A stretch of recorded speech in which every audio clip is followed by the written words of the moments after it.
Welcome to Antitrust Matters, a Constantine Cannon podcast where we have engaging and timely conversations about competition policy in the digital age. My name is Jeff Shinder, and I'll be your host. Antitrust has always mattered to consumers and businesses, but today it is also in the public discourse more than ever. From how we get our food on our plates, to how we travel, to the way we interact daily using digital apps and platforms, antitrust touches each and every one of us in ways we may not even realize. In Antitrust Matters, we bring you perspectives of experts and visionaries in the field who discuss where antitrust law has been, where it is going, and why it matters today more than ever before. Hello, everyone. We are here on Antitrust Matters to talk about an important topic, arguably the hottest topic in antitrust, although it has some competition with some of the trials that are going on currently. And that is the draft DOJ FTC merger guidelines that were released over the summer, where a comment period was opened up and a lot of comments came in. The comment period closed at September 18th. And we're here to talk about the merger guidelines, why they were revised, what is different, why does it matter, how will it affect merger enforcement in the United States. And we are thrilled to have with us today Michael Kades from the Antitrust Division to talk about this development and what it means and put it in context for everyone. Let me just say a few words about Michael's background. He is currently the Deputy Assistant Attorney General for the Antitrust Division with a focus on civil enforcement. Prior to joining the DOJ, Michael was Director for Markets and Competition Policy at the Washington Center for Equitable Growth. Before that, he worked as antitrust counsel for Senator Amy Klobuchar on detail from the FTC, and he spent 20 years at the FTC investigating and litigating antitrust actions. So he comes here with a wealth of experience on this topic. So first of all, welcome, Michael. Thank you for coming on the podcast to talk about this important topic. We're very happy to have you here. So thank you. Thank you both for having me. Looking forward to the conversation and really appreciate you guys doing these sorts of events or podcasts to really help the discussion about these guidelines. And before I get into Q&A with Michael, I want to introduce my colleague, Wyatt Fore, who is returning to the podcast. Wyatt has been on previous episodes of the podcast. So Wyatt, a big thank you for you organizing this and joining. Well, thanks for having me. So let's get started. Michael, I want to start with some basics. First, if you can, situate for our listeners the merger guidelines. What are they? What role do they play in merger enforcement? Are they law? Are they something other than, laws, force of precedent? Just explain to everyone what the guidelines are, and then we could talk about why they were changed and why these changes matter. Let's start with the most basic question. What are the guidelines? Absolutely. So I'll avoid starting with the history of antitrust law in general.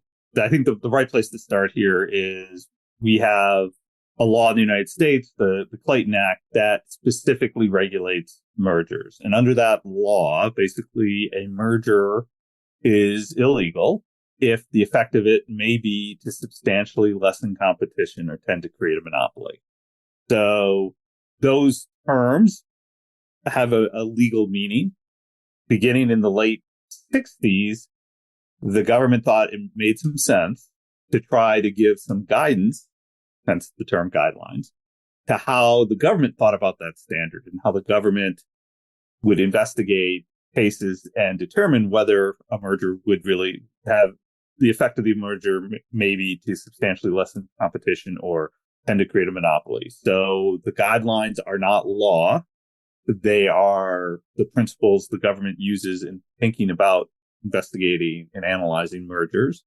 They have been updated time and periodically through the ages. But I think it is really important to say these guidelines, like every other guidelines, do not change the law. right? So we still, at the end of the day, whatever the guidelines, we still have to go into court and we have to prove the merger is illegal.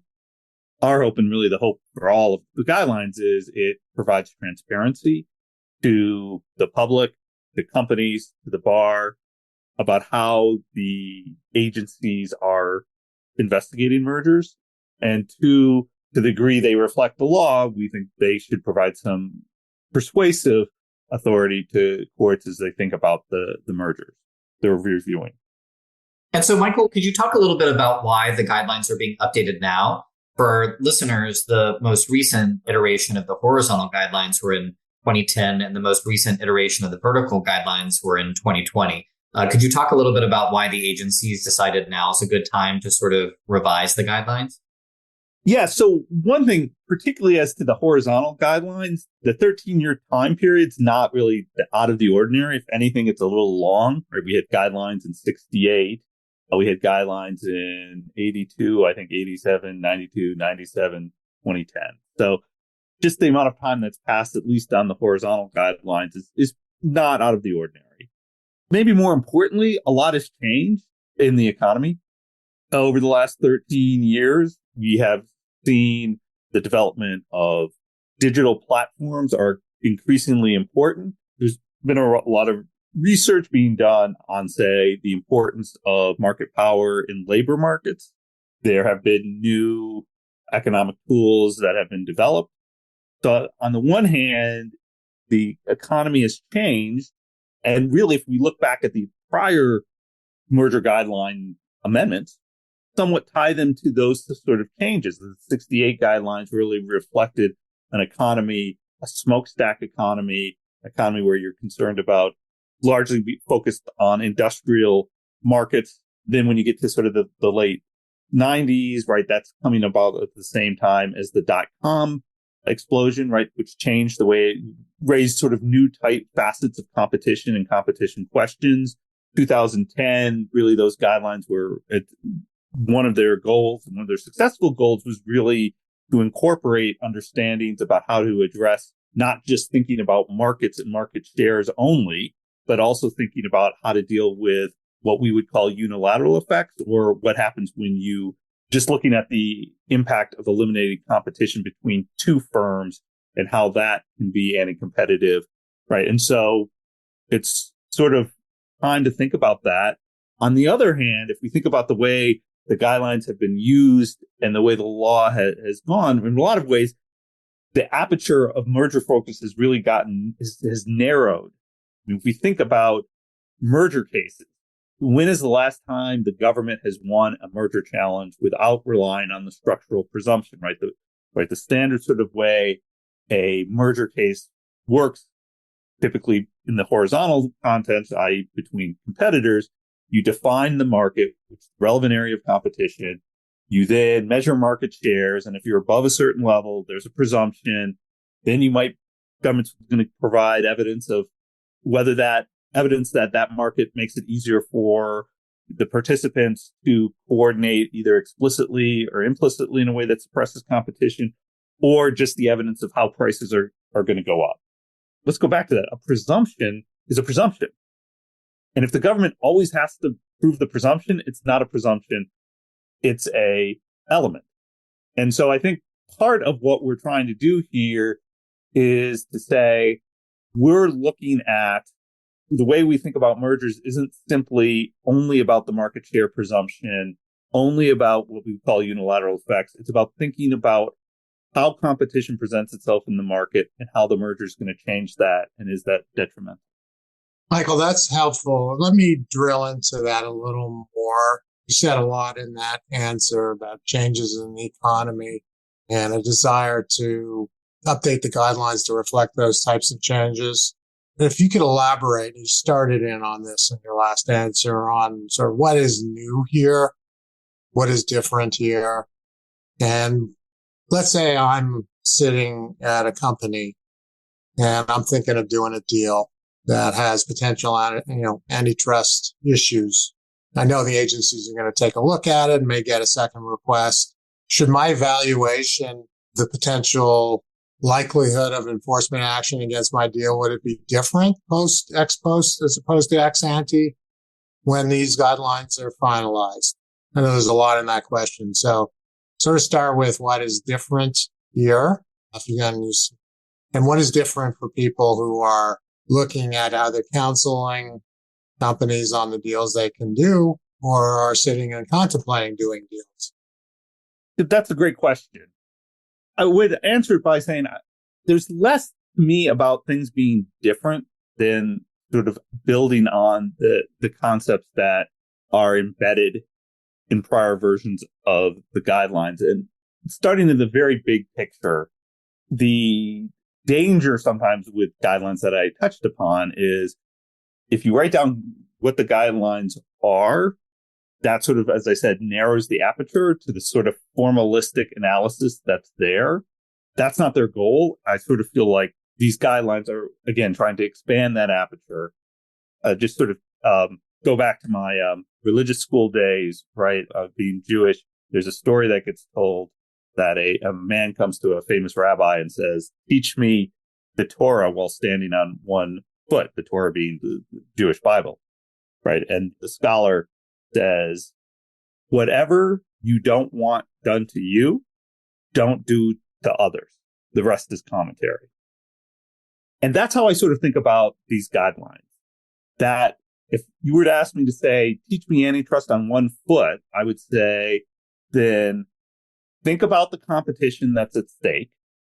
2, in terms of mergers, think about how the elimination of the firm being acquired or the merger changes that competition. And 3, is that change detrimental?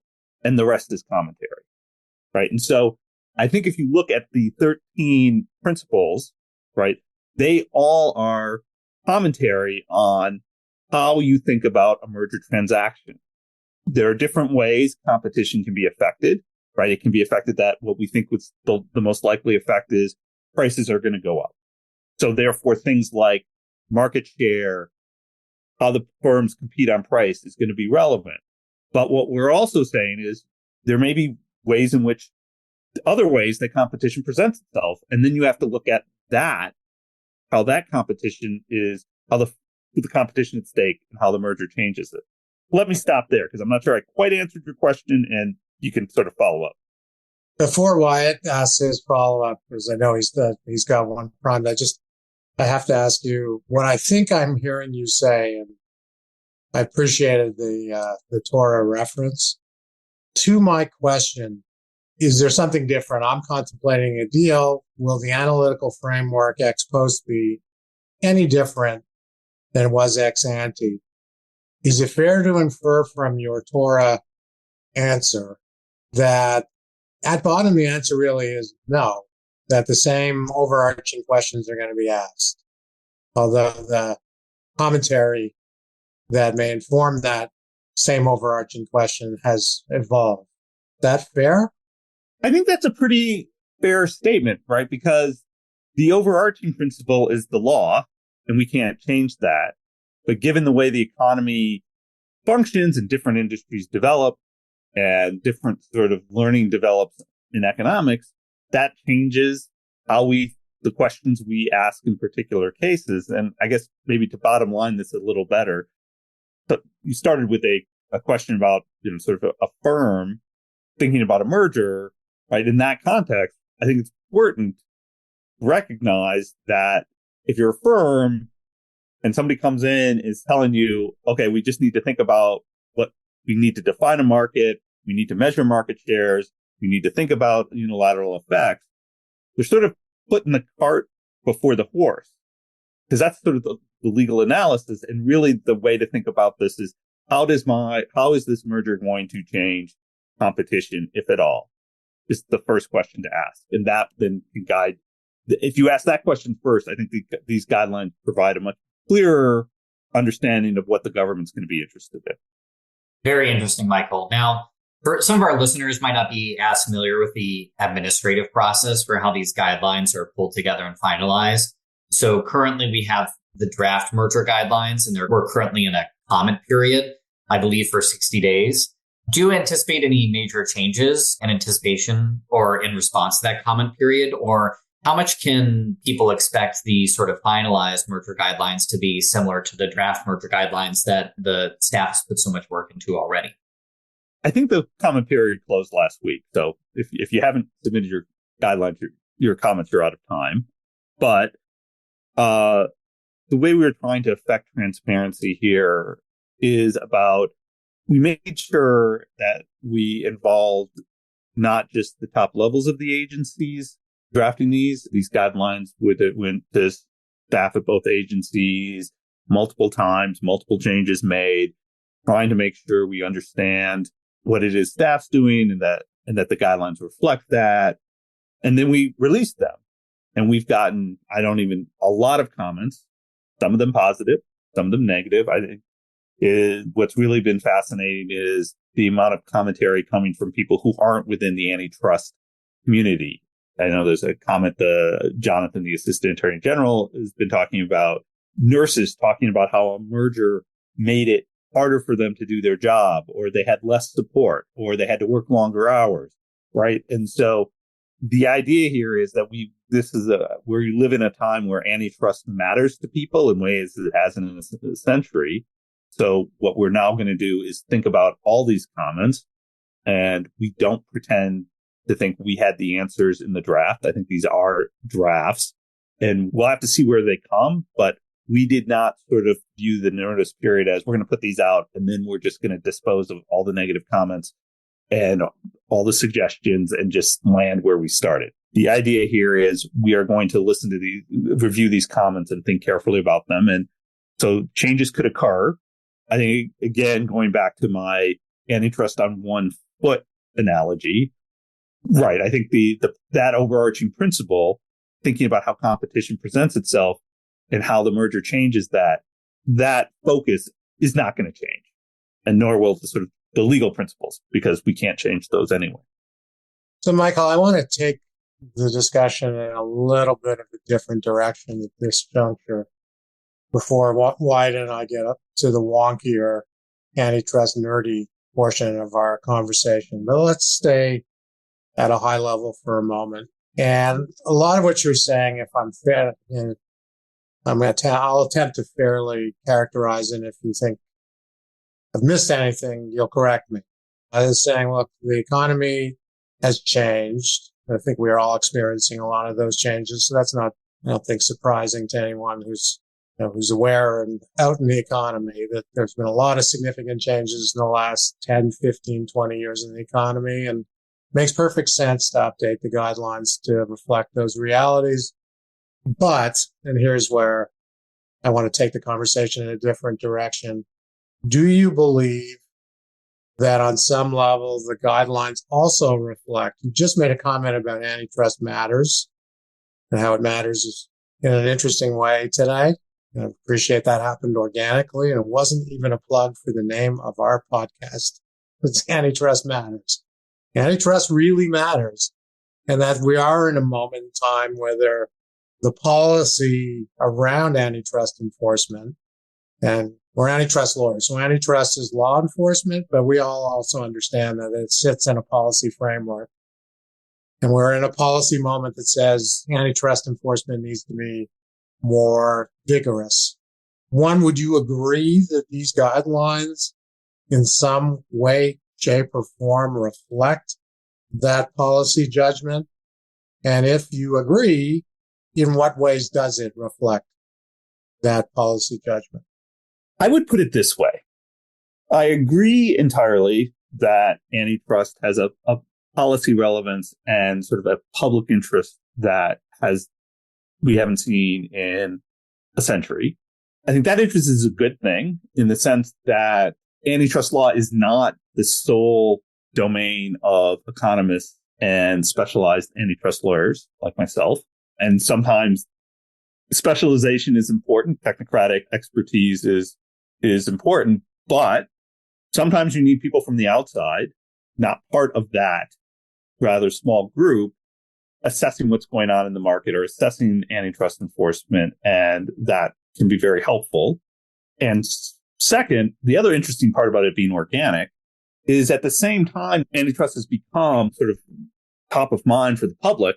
If you look at the research being done by leading economists, much of that research actually is refining and in some sense undermining previous economic principles that I think we all sort of at some point thought were likely to be true. I mean, just if you look at the research, vertical integration, vertical mergers, a lot of it is coming out now suggests that there are problems.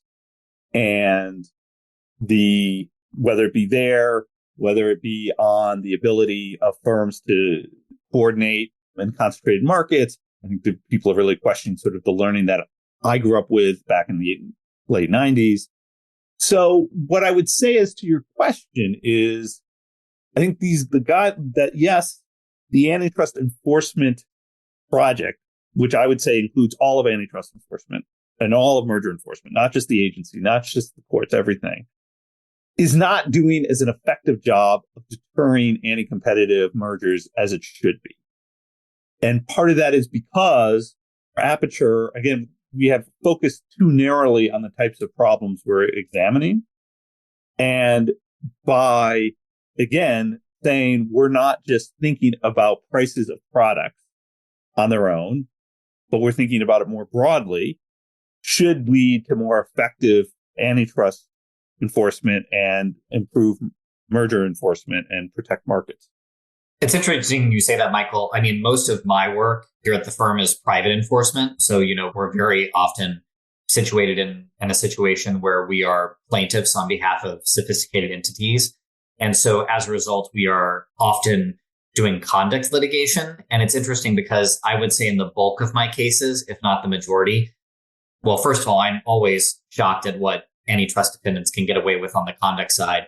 And a lot of that begins at a point of a failed merger enforcement, either a merger that was anti-competitive that was allowed to proceed, or a challenge that essentially fell apart for whatever reason. Either the court didn't buy the theory or what have you. So it's interesting to hear from your perspective about how sort of economic learning has changed to the extent that there's a real sense in the economy right now, not just among practitioners, but among ordinary people and businesses, that antitrust enforcement that there's a serious under-deterrence problem, especially on the merger side, because that's really on the prospective side where future problems are sort of identified in the first instance.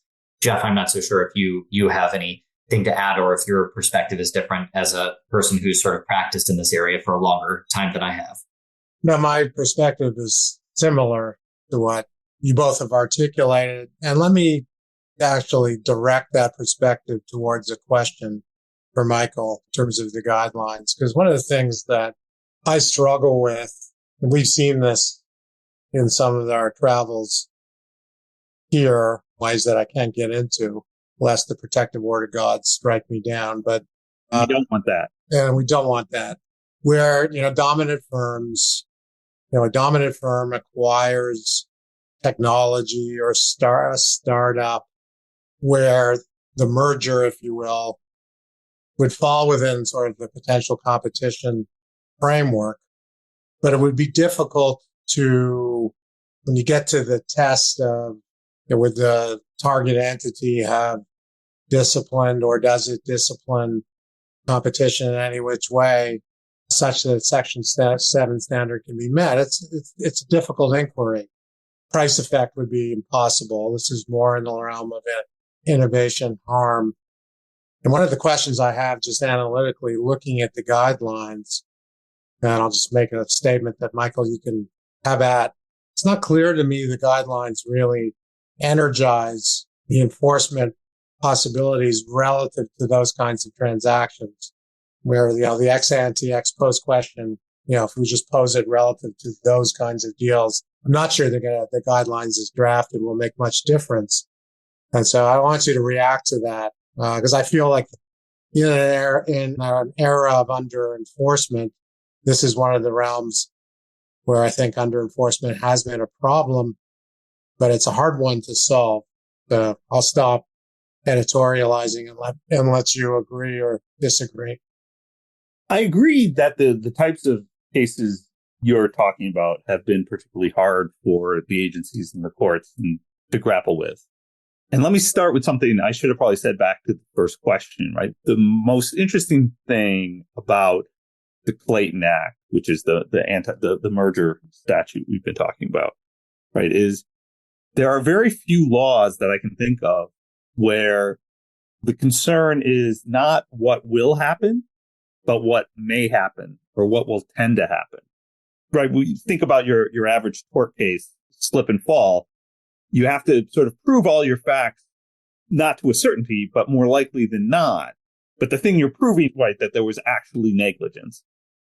Here, right, this Congress specifically wrote a law that said you don't have to prove that the merger will be bad, just that it may be bad or that it may tend to create a monopoly.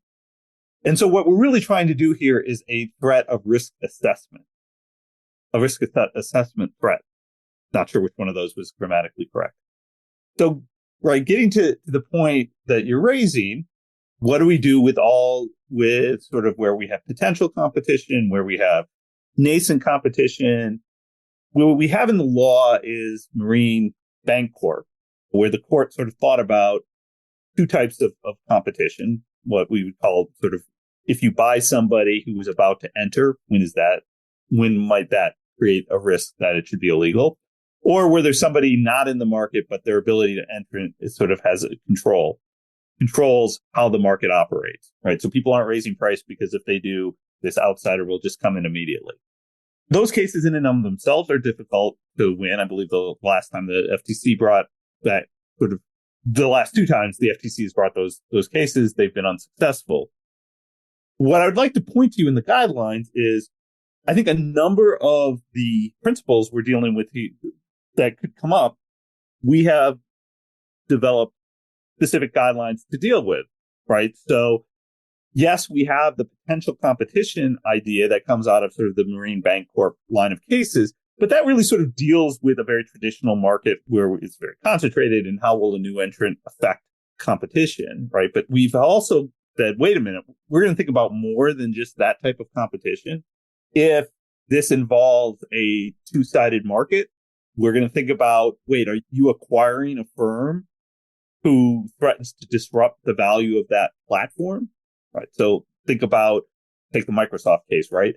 What happens instead of all the conduct Microsoft did to suppress Netscape? It had just simply bought Netscape, right? The concern would be Netscape, its browser, created the possibility that your operating system would not be as important to running programs as the browser. From our perspective, that's the fact pattern that violates the merger law that would be illegal. Similarly, talking about the ways in which a trend towards concentration or serial acquisitions can be illegal under the antitrust laws are additional ways to try to reach these issues that arise that deal with things like innovation and network effects and preserving dominance. So we're trying to incorporate all those sorts of ideas. Obviously, as we read the comments, hopefully we'll find ways to improve upon that. But certainly we're recognizing that the law protects that type markets from those types of anti-competitive mergers and provide guidance as how we would analyze them. That's really interesting to hear you say, especially because I know that sort of potential competition and innovation harms are very top of mind among people recently. I'm going to switch topics briefly and touch on labor. I believe that the draft merger guidelines are the first explicit recognition that harms and abuses of market power in the labor product market are cognizable, and also that the agencies are going to look for it. Now, obviously, as all antitrust practitioners know, any competitive activities with respect to the labor market have been cognizable under legal precedent for, 100 years at this point. I believe that the foundational precedents are either from the 20s or 30s. So, Michael, I'm curious about your perspective about why labor was included explicitly here and what you think that might indicate for sort of merger policy moving forward. So my snarky answer here is when basic principles aren't articulated frequently, people act like they no longer exist. And that kind of is what happened with labor and antitrust. If we were to go take our time machine back to So when any of these antitrust laws were passed, it was very clear that the concern was not just with increasing prices to the sellers, but actually a lot of the support for the antitrust laws came either from labor or from small producers, farmers, small businesses who felt like they were selling to dominant firms, what we would call monopsonists, right? So part of it is just reminding the very basic level that these concerns matter, including labor and the creation of market power by the buyers has not been a focus. So I think there is a lot of value in telling the world we are thinking about these issues and how we would think about them. And in many ways, it is the same approach as we use for thinking about creating market power on the seller side. The third thing, and again, this reflects this interesting synergy, antitrust still contended, between both popular sort of public concern about dominant power and economic learning, right? So it's certainly the case, as I mentioned before, a lot of the comments we're getting come from people who have been on the receiving end of mergers that may have limited competition for labor. Meanwhile, if you turn to where the economic literature is on labor, right, it's become very clear that for a lot of reasons that now seem kind of obvious, most employers have a significant amount of market power over their employees. And most of antitrust we spent decades sort of thinking that employment markets were highly competitive, like perfectly competitive. And that's wrong. Now, it doesn't mean that every merger that affects labor is illegal, because the question is, as going back to my one-legged antitrust theory model, how does this merger impact competition for labor? I think it's those 3 points, I guess, which are: one, if you don't say things, people forget about them. 2, we needed to really provide some guidance to what we were thinking about. And 3, the focus really reflects both what the public interest antitrust, but also reflecting the understanding of labor markets that's developed from the economists quantitatively. Yeah, I mean, it is interesting how there's been so much empirical research really in the last 5 to 10 years about labor markets in particular, and about the market powers of dominant employers. And I mean, perhaps it's going out on too much of a limb, but it's almost uncontroversial at this point, that the fact that we really have a market power problem in employment markets. And It's also interesting to me that perhaps this is a generational difference, but I think that sort of my generation, the millennials and people under us, are really sort of reawakening to the sort of fundamental labor problem in a way that kind of felt like with the fall of the Soviet Union in the 90s and 2000s, peace and prosperity forever, it felt like that was a problem that we had, quote unquote, already solved. And it's interesting to me that there's this sort of intuitive understanding out there in the economy outside of antitrust practitioners that, okay, well, for a person selling their labor, your boss has, or your employer has a lot more power with respect to you than you do with respect to them. Not only from sort of a collapse of collective bargaining and other policies, but also just because your job means a lot more to you as a person than your labor does mean to your employer in the vast majority of cases. So it's interesting to me to see this sort of recognition come out, or this sort of intuition come out in the empirical research and be reflected here. So I apologize for the editorializing, but that was something that I was very excited to see in the guidelines.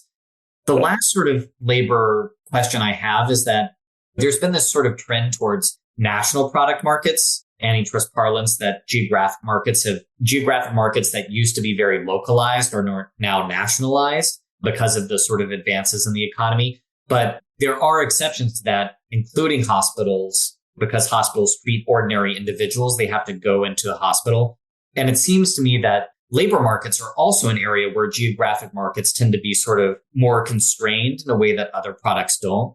So I'm curious if you see sort of future enforcement in labor markets to be partnering more with sort of state attorneys generals, much in the same way that the antitrust agencies partner very closely with state attorney generals in terms of healthcare, because the geographic market tends to be more limited, that state AGs have sort of a more vested interest in it and are more concerned with it. So I'm curious that aspect of sort of labor merger enforcement, if you see this as sort of an area where the federal government and state attorney generals are going to be partnering more in the future.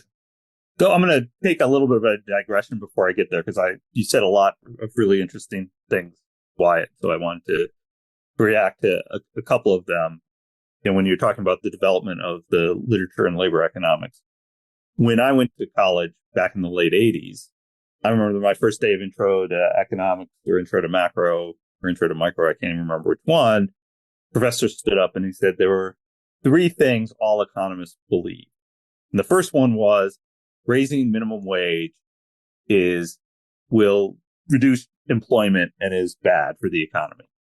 So I think at this point, if anything, we're getting close to now economists would say almost the opposite.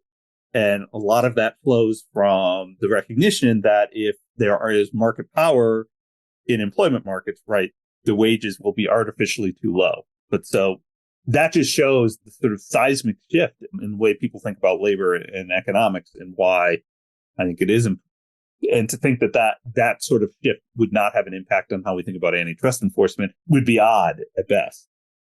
I think you are exactly right that employment markets are likely to be local, in part because, right, that these are not only are these matching markets, I think, which is an important point to remind people in the sense that if I'm choosing between a Coke or a Pepsi, I just make that decision, right? And I just go buy the one I want.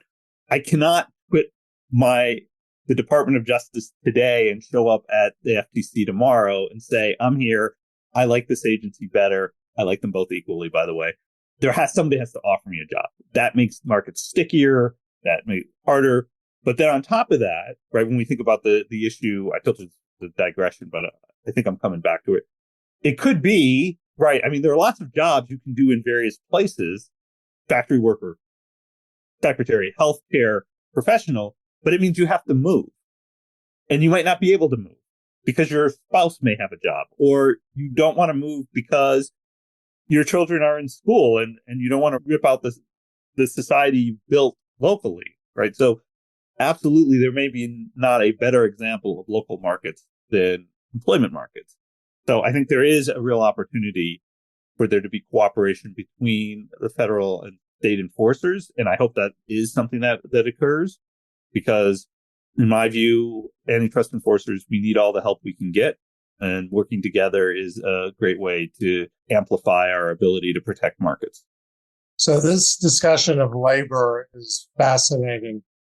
I will say, for the benefit of our listeners, because I have follow-ups that I could ask on the question of the antitrust treatment of labor, either generally or in the context of mergers, but I would like to reserve them for a later podcast, that is laser focused on those questions.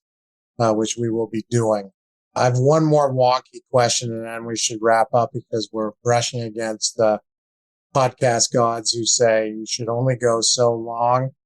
So interesting. I have a very different topic that I want to hear your thoughts on. So two-sided markets show up in the merger guidelines for obvious reasons. There's been a lot written on them. To date myself in this conversation, Michael, our horizons are similar, although I think I went to college a touch earlier than you did. But I remember in the 90s when two-sided market arguments were first emerging in some of our cases, and the payments cases primarily, although not entirely. And if you told me back then that two-sided markets would become the law of the land in Ohio v. American Express, I would have bet a lot of money against that happening, but here we are. I completely appreciate the economy has changed. Platforms, networks, however you want to characterize them, are ubiquitous, and they raise particularized competition questions. And one of the things I liked about the guidelines was that they seem to have been written flexibly in terms of analyzing two-sided markets, because it could be platform to platform competition, two-sided to two-sided competition. Something that is not necessarily two-sided could affect competition involving two-sided platforms. And sometimes the issue is really intra-network or intra-platform competition, which I see in the guidelines and restraints that go towards those questions. So I'm really throwing this broadly at you. What are your thoughts on how the agencies have gone about addressing this question? Are there any comments? And it's maybe hard to answer because it's pretty just the comment period just closed. You find interesting on this question, so you may not be able to answer that. And do you see the guidelines sort of changing and influencing in a significant and material way the Section 7 treatment of mergers that involve two-sided platforms? I'm just going to admit I've not read the thousands of comments in the last 6 days or so. Game on you, Michael. Just going to be honest and throw that out there. I'm not going to comment on the comments. And I think you are really picking up what we were trying to accomplish with platforms and multi-sided markets, that this is sort of the perfect example that you have to start with what's the competition at stake. If you're thinking about a merger between two platforms, the kind of questions you need to ask and the way you define the market is about how those platforms are competing and how it changes. You're going to be thinking about, is this a market where there's tipping, i.e. that like there may be two or three platforms competing to do the same thing. We expect over time or very quickly, one will get a slight edge and then become dominant, right? If that's true, you're not really interested in whether there are the participants, particularly on a market, except to the way you're right, that they are not going to be a protection against the concerns of that merger. Conversely, right, as you said, it's not just about competition for a market. If its dominant platform is acquiring a major participant in such a way that their incentives and ability to discriminate or suppress other participants, right, you're asking a very different series of questions. And the type of, particularly one, if you've determined it's a dominant platform, that there aren't really alternatives, right? Again, you're less interested in what other platforms are out there. You're really interested about how competition within the market is changing. And so that not only phrases the question, it also sort of provides the parameters to define the market. I would just say about American Express, absolutely, Supreme Court decision, law of the land. But let's be clear that the Supreme Court was really focused here on a very specific type of platform that they saw as really unique in the sense of what they call the transaction platform, where you basically only the platform is required for the transaction to occur. And it's always a one-to-one correspondence on that, right? It's to have a credit card network, right? It connects one buyer with one credit card company, right? That's not the sort of traditional multi-sided market we think about, say, even going back to old economy newspapers, right? The newspaper gets funding from advertisers that allows them to charge less for the newspaper, that attracts readers, and read more readers means the advertisers are willing to pay more. It's not that one-to-one correspondence. So sorry, I got a little off track there, but I felt compelled to talk about American Express. Yeah, Michael, I will say, and I don't want to descend into a two-sided market discussion that could be its own podcast. You're preaching to the choir here and highlighting the sort of, the simultaneity that is key to the American Express decision.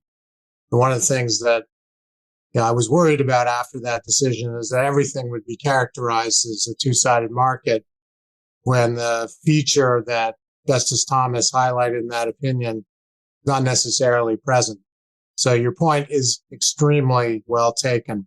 We'll reserve that for another day because that is another pretty deep topic that we do not have time to fully delve into. But I'd like to wrap up because I don't want to offend the podcast gods, but I want to leave you really both, if you have any final thoughts sort of on this topic, the guidelines, what they represent, in this moment in time, and anything. I'll start with Wyatt because I want to finish with Michael, but if you have any thoughts that you want to close the conversation with, and then we will end with Michael, who is our guest. Sure. So I don't have too much else to add. This has been a really interesting conversation. The only thing I'll say is that I've been really excited to read the guidelines. I think that they're really interesting and they're written in a very accessible way and focused on the law. And I think in a way that I think is really refreshing and wonderful. And also, I would just like to give a plug for all of our public servants like Michael and the rest of the folks who worked on these guidelines. I know that so much hard work went into it.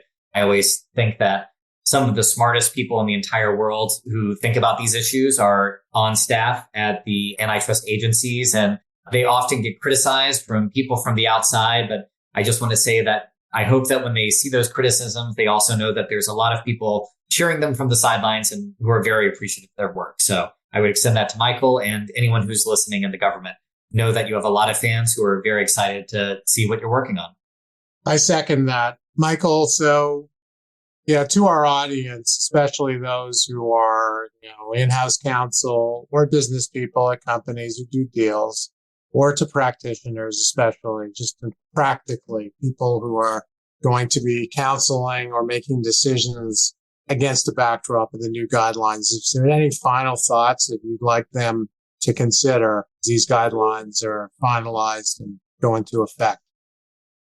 The hope here is, one, from the guidelines provide guidance to the staff about how to think about mergers. Secondly, to the corporations and folks thinking about mergers, hopefully what they should be getting out of this is not sort of an argument about sort of legal niceties, but that these guidelines suggest that what we're interested in is really how the market's working. And that should hopefully demystify the process, right? It's not simply a question if somebody runs a diversionary analysis or some other complicated regression and it pops out a magic answer. That really we're interested in, as I think I've repeated almost ad nauseum, how is competition working and how is that going to change? And that should make them hopefully more accessible to everybody. Okay. That was really helpful on this entire discussion. It was so interesting, Michael. We may just have to have you back. Maybe we'll bring you back after they're finalized, or maybe we'll bring you back just to talk about one of these issues with more of a laser focus. But this was great. So deeply appreciated. I strongly second Wyatt's comments with the work that went into this and the hard work that's done at the agencies at a time when antitrust matters more than ever. So on that note, we can conclude. I just wanted to say I do really appreciate both of you recognizing the talent and the dedication of the civil servants. It's my favorite part of the job is actually interacting with the career staff at the DOJ. So I do really appreciate you guys calling them out. Yeah, on that note, have a good day, everybody. And we will be back with more episodes on the guidelines and on the state of antitrust coming up. Thank you.